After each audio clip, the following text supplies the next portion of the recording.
So yesterday I was at a Shabbat meal, and there were some parents that were lamenting the expectation of giving presents to children on Hanukkah. And there was a young woman from Israel there who said that in her family they didn't give presents, but they played games. They would take out lots of games and play those during the burning of the lights. And apparently this is an old tradition, because there's a Hasidic story of a particular Rebbe named Reb Nachum, who was the son of Reb Yisrael of Rizhin. And the story goes that he came into the Beit Midrash on Hanukkah, and his disciples were sitting around playing checkers. And they saw him come in, they saw their teacher come in, they were a little embarrassed that they were playing a game and not studying, so they kind of stopped and started to put it away. And he said, no, keep going. This is a wonderful game. You can learn a lot from checkers. He said, you know what you can learn from checkers? And no, what is it? What can we learn from checkers? He says, you can't make two moves at once. You can only go forward and not backward. And when you get to the end, to get to the last row, then you can move in any direction you want. So I would like to unpack this teaching a little bit. It's such a rich and wonderful teaching, because in it there's a hint about how we tend to get in our own way and block ourselves from accessing the inner light, which is also represented by the lights of Hanukkah. So as you know, we light the Hanukkah candles, and they go to 8 candles.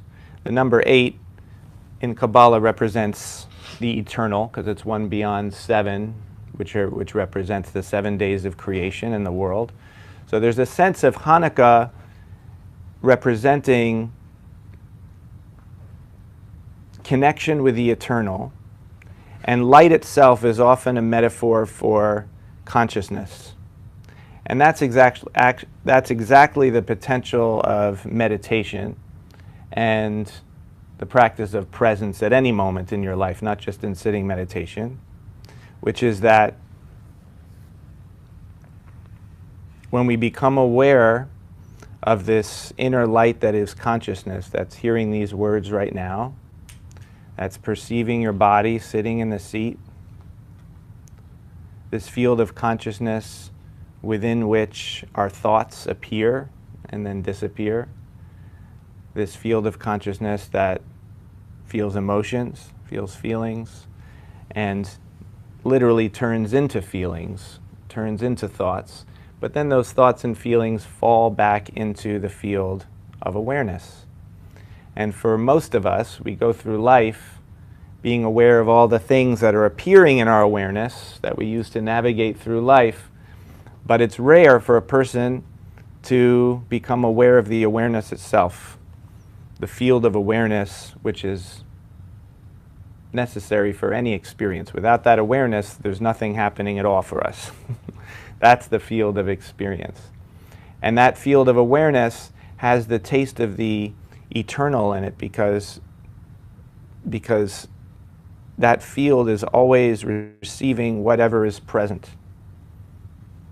Down to in our thinking minds, where we have memories and projections into the future and plans and understanding of time, that's where we have the sense of the temporal, the sense of time, sense of before and after.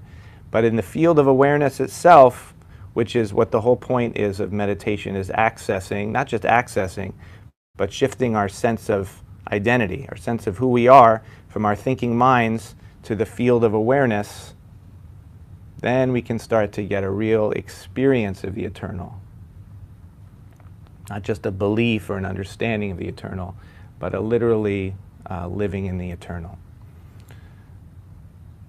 But our minds do things that get in the way of that. So what are the things that the mind does to get in the way? Lots of stuff, but these 3 things that Reb Nachum was talking about are very practical to know about. So the first one is, he said, you can only make one move at once. not two moves at once. Of course, our minds have to plan and understand many, many moves that we need to make in a day, in a week, in a lifetime.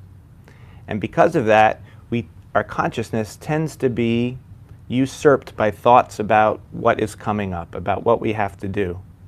But the reality right now is that there's only always one thing to do. We're always only engaged right now with whatever we're doing. So you can begin to practice this right now. Perhaps as we're sitting here, thoughts might come about what's going to happen later in the day, about what has to come later, right? That may happen. That's very natural. That's good. But there's also the potential to practice reeling in your mind from that and to simply ask the question, well, what is the thing to do right now? So we came to this meditation. So right now we're just sitting, listening, receiving, and that's it. Not very dramatic, not very difficult. And yet, it can be challenging just to do the one thing. So that's the first challenge, and the deep, deep, deep practice. So simple, and yet so elusive, so easy to just go off in our minds to something else. So here we go. Coming to the one thing. What is the one thing that we're doing right now? And bringing your awareness to connect with it. So it's not about trying to shut things out of your mind. It's not about trying to get rid of your thoughts about later. It's not a negative thing. It's a positive thing. It's bringing your awareness to connect with the fullness of this moment. So connecting with your body in the seat, your physical sensations, connecting with what's coming in your field of vision, seeing Lori come in. So we see that. Connecting with your breathing. These are all part of the one thing that is unfolding in this moment.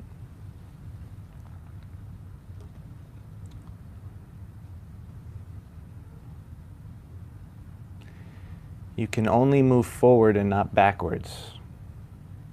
What does that mean?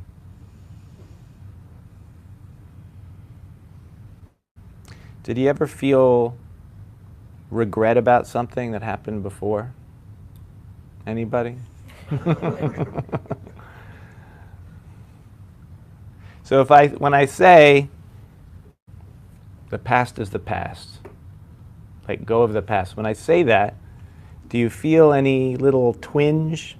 You might feel a little twinge that if you were to verbalize it might come out as, yeah, but. Right? Because there's things in the past that we might not even be thinking about, and yet on some kind of level we're holding on to them. That happened. There's a grudge or a regret, or it could have been better, or it should have been this way. If you feel that twinge, if you feel that tension, that's actually good. Don't say, oh, I shouldn't have that tension. No, just the opposite. Let it come. Let it come into awareness. Let it come in. Is there a little bit of a tension about something that passed? Good. Let it in. Invite it in. Because as we invite it in and become conscious of it and accept it, fully accept that it's there, paradoxically, in that acceptance, there is very naturally and effortlessly a transcendence, of becoming free from it. Because, why? Because you already are free from it, actually. Because your consciousness perceives it. It's not you.